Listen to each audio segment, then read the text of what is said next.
Welcome to the Unstoppable Real Estate Agents Podcast. I'm your host and real estate productivity expert, Kim Hughes. Join me as we focus on real strategies and implement real solutions designed for you to achieve major success in your business and life while getting you organized. Hi everybody, it's Kim Hughes, and today we are going to talk about how to market your listings to get them noticed, not just by the seller, but by the entire community. And so what we want to first start out with is deciding what your packages will look like. Will your package be the same thing? Will you do the same thing for every listing that you take? Meaning, if you were to take a land lot or a ranch, some commercial property, a high-end property, a luxury property, are they all going to get the same marketing? Or are they going to get marketing based on what type of property it is? So, for example, you may not spend as much time and money listing a land lot or maybe even 20 acres as you would maybe a $1 million listing or even a $500,000 listing. So these are the things that we want to talk about today, is how to structure your packages for your seller if that is something that is of interest to you. So stick around. We're going to get really deep into what we do, and hopefully we'll mention some things that maybe you're not doing that you could, that makes you stand out above everybody else. Or maybe it's that listing, that one thing that you'll do during that listing that seller has not heard from anybody else. So let's talk about this. And as we go through it, take some notes. If you have any questions at the end and you want to reach out to me, please feel free to do so. We're happy to help you try to put together your listing package that works for you as well as your market. So the first thing we want to mention is you should have maybe 3 packages. That first package would be, let's say it's called the basic. This could be for a land lot, a piece of maybe some acreage, that doesn't need a lot of detail in marketing. And maybe you have a house that's a tear down. No telling what you have. So let's look at that basic package and see what it is and see if it's going to help you. So the basic is going to be, the minimal work that you'll do on a listing, which would be, of course, putting it in the MLS, taking your photos, working with your photographers and getting that done, whether they do drones, which for land, a drone is perfect. So I would always say put the drone in there, whether it's 1 acre, 20 acres. I think a drone is always a good, nice overview of what that property offers. And those people that are looking for that type of land, it helps them understand what it looks like from above so they can see the trees, the water, open pastures, etc. So I would say on my basic package, I would put a drone and video, okay, and then still photos. Then what you want to do is write your content for that listing and then put it onto the MLS. And make sure that when you put it on the MLS that you label your photos. Now, when you're taking pictures, whether it's of land, of a home, a luxury, 20,000 square foot home, it doesn't matter what pictures you take of that home, but you need to take several angles and then put that in the MLS. So if you have a room that you're walking into, and let's say it is the family room, you want it to, and it's a pretty good sized room. So you want to take maybe a couple of pictures, like this is the room looking south. This is the room looking north. So that the visitor looking at those photos can determine what part of that room they're looking at. Where are they standing when they're looking at that room? So be very cautious of that. When you are talking to your photographer or you're taking the photos yourself, you want to make sure that your audience can see what that room offers, because it may have a fireplace on one side, and it may have built-in bookshelves on the other. So stand in a parts of the room where you can take those additional photos But then in the comments, when you put those into the MLS, or whether it's on your website, you're writing a blog, whatever that can be, you're identifying those images. So when you walk into the front of the home, you have an option to turn right or left. When you take to the left, you'll take a picture and say left view from front door, right view from front door. This helps so much when you are showcasing that home. And it also impresses the seller because you are being very particular about how that home is laid out. So there is no confusion to the audience that's looking at it, or to that buyer that's looking at it. The same thing for land. Maybe land is even more important because you do need to take the north, south, east, west photos, as well as to show them, because the south view may not have trees, it may have a creek. The north view may have all the trees and a creek. So you might want to look at that property and capture the best images of that property to enhance it. And then when you're doing that also, I would highly recommend that you get like a soil test, and kind of identify what trees are on the property. That will make a big difference too. So you're not just selling 5 acres, you're selling 5 acres that has a spring-fed creek, right? It has a lot of oak trees. It has, fruit trees on it.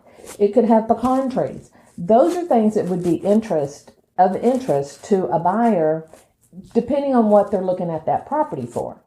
So it's really a good thing to do is to do your homework, find out what all is on that property, what utilities are connected to that property, what type of soil does it have, the trees. That doesn't mean to go out and identify every tree, but you could say, it has a lot of woods with, oak trees, pine trees, whatever. So make sure that you do a little bit of your homework. Ask your homeowners, if you have a friend that can identify trees, or maybe you can, go out there and do it. Wouldn't take 30 minutes, but it can make such an impact. So when you're doing this with the land, these are things that you would do for land more so than a home, right? So just kind of identify your package. So when you say that, yep, we're going to put it in the MLS.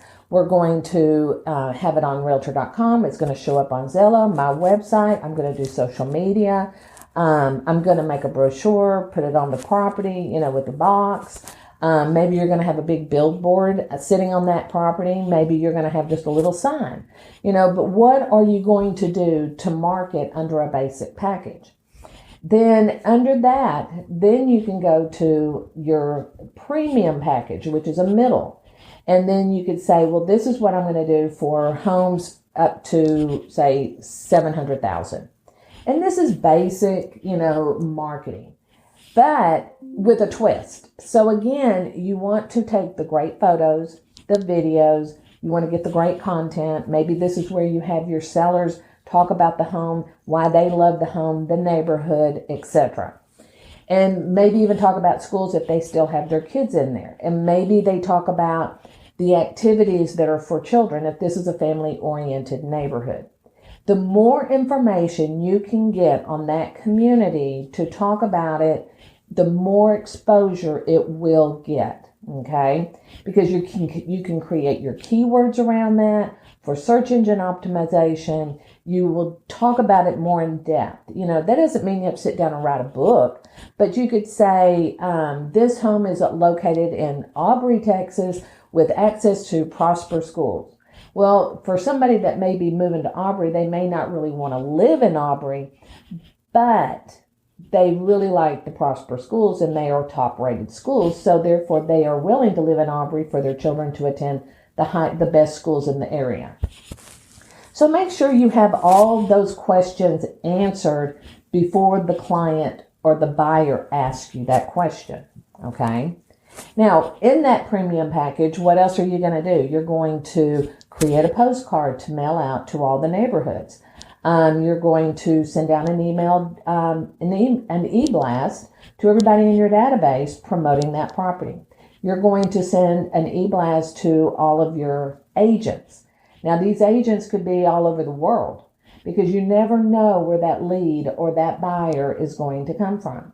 So if you don't already have a realtor database, it's now time to start one. The way that this country is moving around, it would not be a surprise to me that if you got somebody from maybe Canada, California, moving to Florida, moving to Texas, Jersey, moving to Oklahoma. I mean, people are just moving all over the place. So if you don't already have an agent-to-agent database, now is the time to start building one. And that is another podcast we will go into. But, start every time you meet somebody in real estate, get their business card, get their information, put it into your database, and put them under the list or the group agents.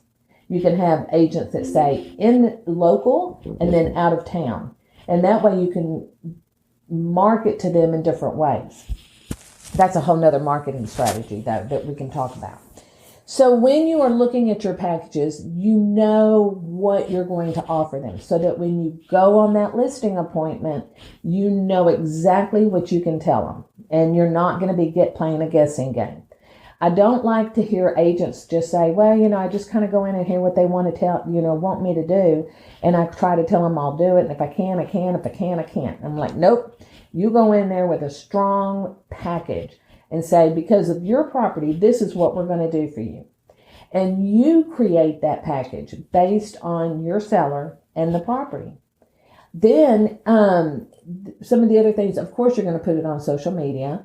You're going to ask your sellers that when you promote it and you have completely, finished promoting it, which should take you anywhere from 2 to 3 days to get it really good marketing in the internet world. Then you might ask them, hey, why don't you go over to my Facebook or go to my Instagram and share that to your page or to your profile so we can get exposure from people that I may never meet. So now you're building up another database, right? And so when they promote, it's just going out to a further, group of people. At this time, you can decide, do you want to boost it through Facebook? Do you want to boost it on Instagram? You can certainly do that. I usually say $5 or $10, it's not going to hurt. If you get some additional leads from it, that's great. But $5, $10 is not a big deal. But that would be something I would put in my package, telling your seller, when we put this on social media, we have you don't maybe not want to tell them how much you're going to spend, but if you do, make sure you can back it up with the statistics. So if you say to me, Kim, I'm going to spend $10 to boost your property on my social media profile or on my Facebook page, I'm going to look at you and go, oh, okay, because I may not know what that means. But if you were to say to me, Kim, I'm going to promote your property on Facebook and I'm going to promote it, I'm going to do a boost on it, which will cost me about $10, but it will get out in front of 25 to 5,500 people. Now that's impressive, okay? So when you tell them you're going to do something, tell them why. Don't just expect them to know, because $10, buy me a Starbucks, maybe. So make sure that when you are spending the money, you can show them what you're spending and how it's working and why you're doing it. I think I said that right. So anyway, and make sure you write really good content. Make sure that you have a strategy that if this property is going to be on the market more than a week or two, that you have a weekly marketing strategy. Meaning, take a different photo from the property. Say they have this beautiful kitchen. Okay, so week 2, you may take that property and look at it and say, you know what, they have a great kitchen, they have a great backyard. I'm going to use both of those. So week 2, I'm going to promote the gourmet kitchen, and I'm going to talk to the people that enjoy cooking, love cooking, entertaining, etc. That's going to appeal to them. Then when you talk about the backyard on the 3rd week, people that are going to look at it and say, you know what, I've got 2 kids. What a great backyard for them to play in. It's got a lot of shade, or maybe there's enough room that I can put in a pool, or I can put in a volleyball court, etc. So when you look at this house, make sure that you are looking at what would appeal to the buyer. The first promotion is appealing to all buyers. Now we want to niche it down. So if you have a great kitchen, you're appealing to the cooks, the entertainers. If you're looking at the backyard, again, that could be entertaining. It could be family oriented, etc. So there's all kinds of things that you can do. And if you have a plain Jane house, you can talk it up. Okay. This got this great gas burning fireplace that's, 5 feet by 5 feet and warms up the house. It's been used when electricity's gone out because of power outages, whatever you want to say. I don't recommend saying negative things, but you know what I mean. So these are some of the things that you could do under the premium package. Okay. We're also going to talk about an elite package that you can create. Now, the elite package is going to be everything we've already talked about, but it's going to add some more bells and whistles. And that's going to be based on what you want to do. Maybe you're taking more photos and putting them on your website. Maybe you are broadening your postcard mail outs a little bit more. Maybe you're standard on a basic and a premium, and maybe 100 people get the postcard. On an elite, maybe 200 people get the postcard. Again, you're going to do everything that we've already talked about, but with the elite, you could also say, well, because of this type of home, I need to do a lot of pre-listing tasks to get the home ready.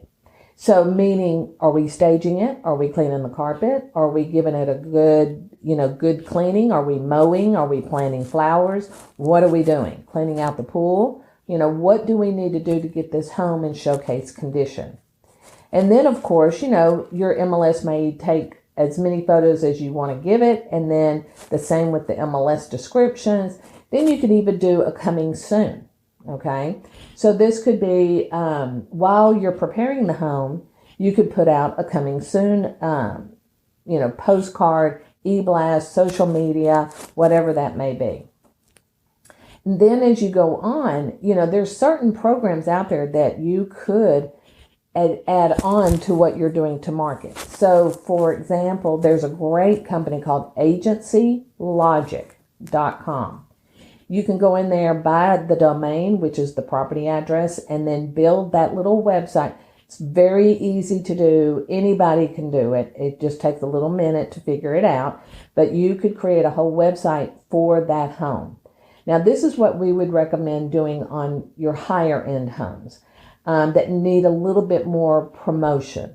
But you know what? I have agents that says, nope, I'm going to use it for every one of my listings because that makes me stand out with my sellers because this is something not everybody else is doing.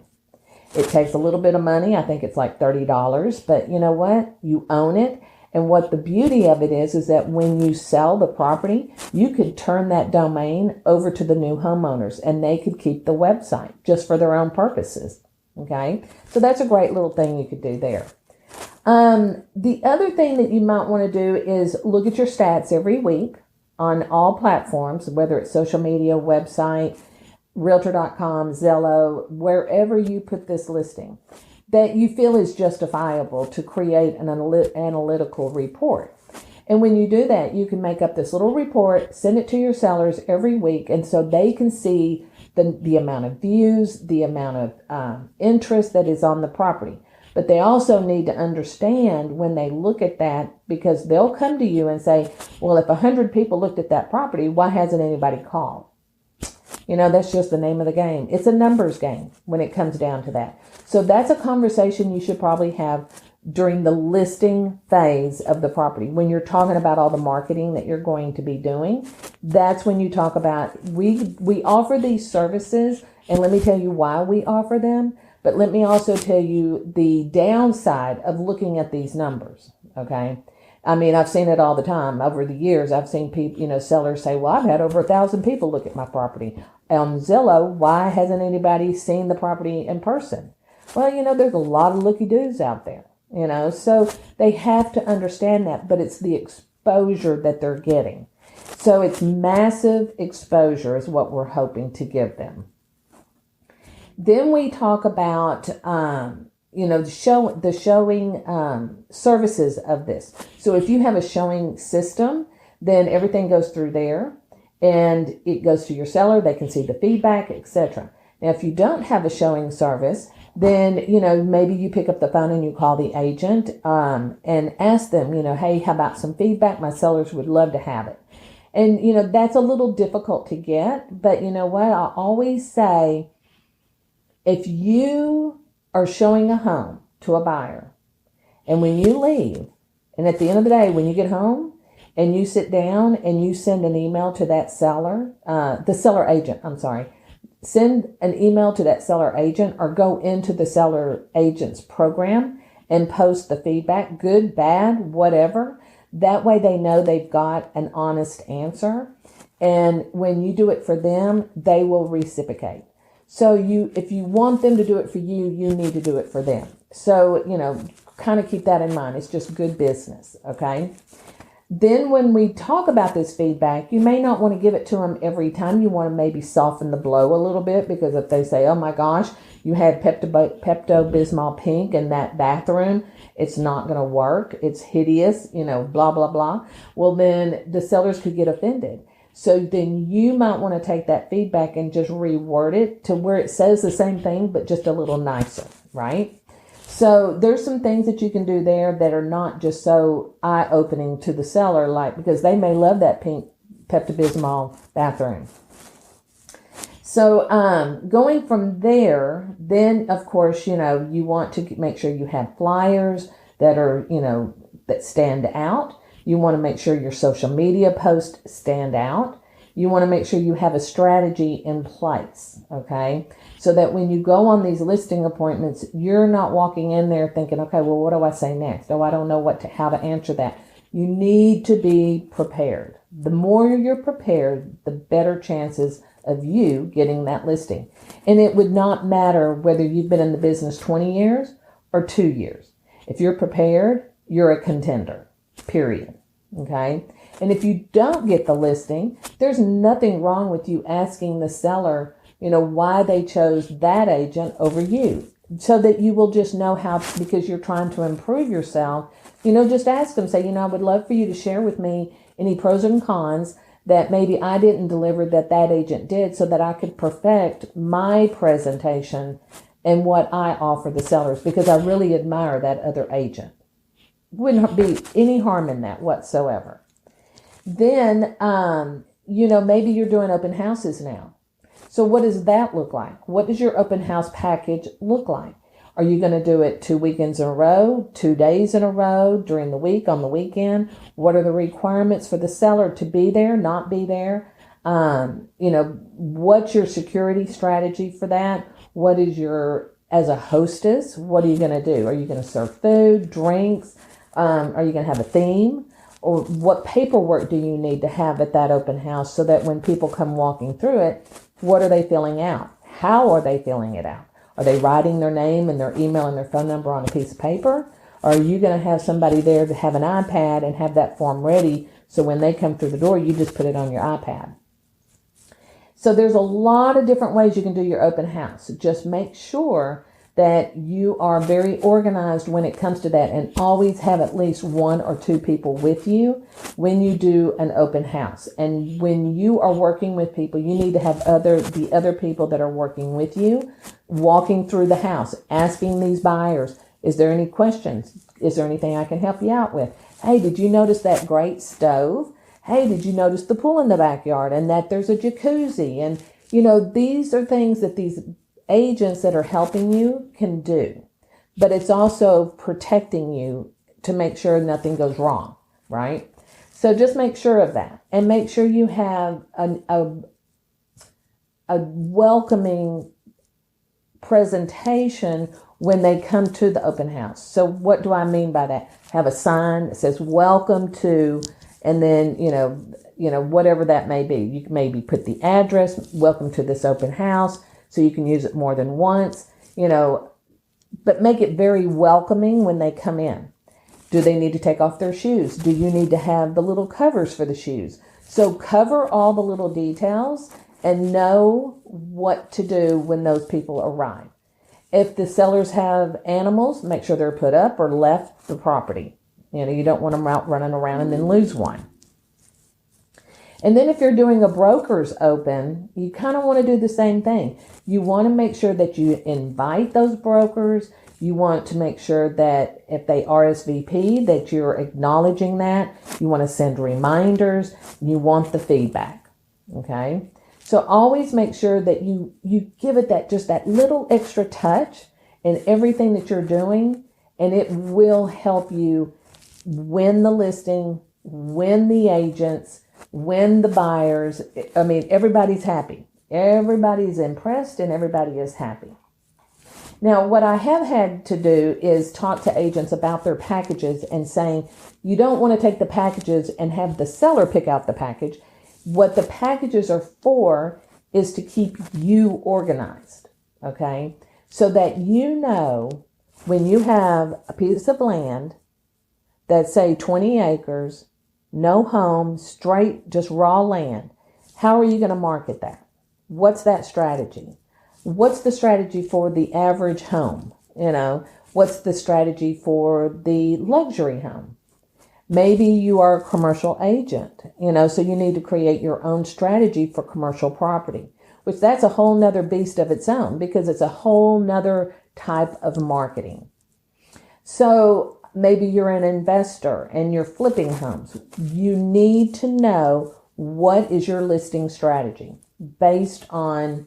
Now, you may say, Kim, these are great ideas. I love that you have broken it down into packages, but I'm not going to do that. But what you can do is sit down and write down what your listing package looks like and put out on each item that you're going to do, why you're going to do it, and how much you think it'll cost you. So that when you sit down with your seller, you can tell them, I'm going to introduce you to my stager. Now, you may say to them, I take care of the price of the stager. Or you may say we split it, or the seller is responsible for paying it on their own. So these are things that you need to be prepared for when you go into that appointment. But you also need to be prepared to know what the seller is willing to do to get that property sold. So if you went to them and said, hey, I have a stager, it's $3,000, you're going to have to pay for it.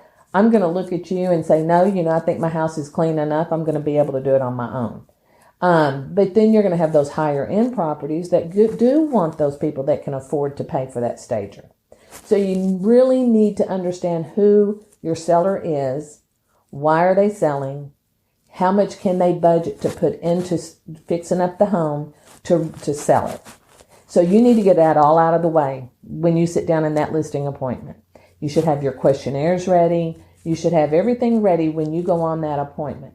And what I always say is that when you're doing it with a pre-listing, that's when you ask all these questions so that when you get that ready to go active, you've got everything done. There's no questions asked. There's no misunderstandings, etc. Everything goes like clockwork. So you should always have a pre-listing package, and then you should always have your listing package. And that way, everybody knows what's going on. There's no confusion, no misunderstanding, no higher expectations, lower expectations, etc. I'm going to tell you, this works. I've been doing this for over 20-something years. I know that it works. I see it work every day. This is what we do for our clients when we are marketing their properties for them. So if this is an area that you say, you know what, this is all great and good, I love the information, but Kim, I'm not going to do this. I'm not going to put this property on the MLS. I'm not going to put it on my website. I'm not going to do social media. Then you need to reach out to us at kim@kimhughes.com, and we will help you create that strategy. We will take over your marketing if you don't want to do it. And this is really an area that I tell agents, when we market your property, it's going to be marketed probably better than anybody could market it because we know what we're doing and we know what to do and what to say about that property. And we can work with your seller in making sure that we have everything done the way they want it. So this is going to kind of wrap up what we've been talking about today. So we have been talking about how to list a property and why you should have different packages. Not packages for the seller to choose from, but packages for you and your team, your brokerage, your franchise, whatever it may be, to choose from. So when you get that phone call and it's me and I'm calling you saying, hey, I want you to come look at my property and tell me what you think, and let's kind of walk the property and see what kind of numbers we're looking at. That's when you should come in with your pre-listing package and be asking all these questions. And then when you get home, you can look at your packages and say, well, this is what they get, because it's going to cost money. It costs money to hire a photographer, a stager, a lawn company, a housekeeper, a carpet cleaner. It's going to take money to market these properties. You already pay for most of the programs, so that takes an account also. So you have to have a realistic idea of, when I list this property, hypothetically for $500,000, and I'm spending $3,000 to market it, I sell it, how much do I put in the bank? So that's what you need to understand, is where your money is going. What is it? How is it benefiting everybody to get the property sold? And then what is your bottom dollar when you go to the bank to put the check in the account? Those are the things that you need to think about. So I want you to kind of leave this conversation thinking you need to create some kind of a listing package of what you will do when you go on a listing appointment. What kind of marketing are you going to offer that homeowner? And there's a lot of different things you could do, and you can do a little bit. But I'm always going to say you want to do the most that you can and then do a little more, because that's going to make you stand out in front of your audience. It's going to impress your seller. And when you do that, they're referring you, and then you're now building a referral-based business. So I hope this has helped you out today. If you have any questions about how to create a package for yourself, just reach out to us. We're more than happy to sit down and work that with you. And if you are that agent that says, you know what, this is great, but I don't want to do it, I need to hire somebody to help me with it, then you need to talk to our marketing team. We have the best marketing team. So I will leave that with you there. And if you have any questions, we look forward to hearing from you. Go out, make a great day, and we will talk to you again soon. Bye. Thank you so much for tuning in. And if you know someone, and I bet you do, who would appreciate this podcast, please share it with them. As a reminder, this podcast can be delivered directly to your favorite device by using the subscribe links you can find in the show notes below or over at unstoppablerealestateagents.com.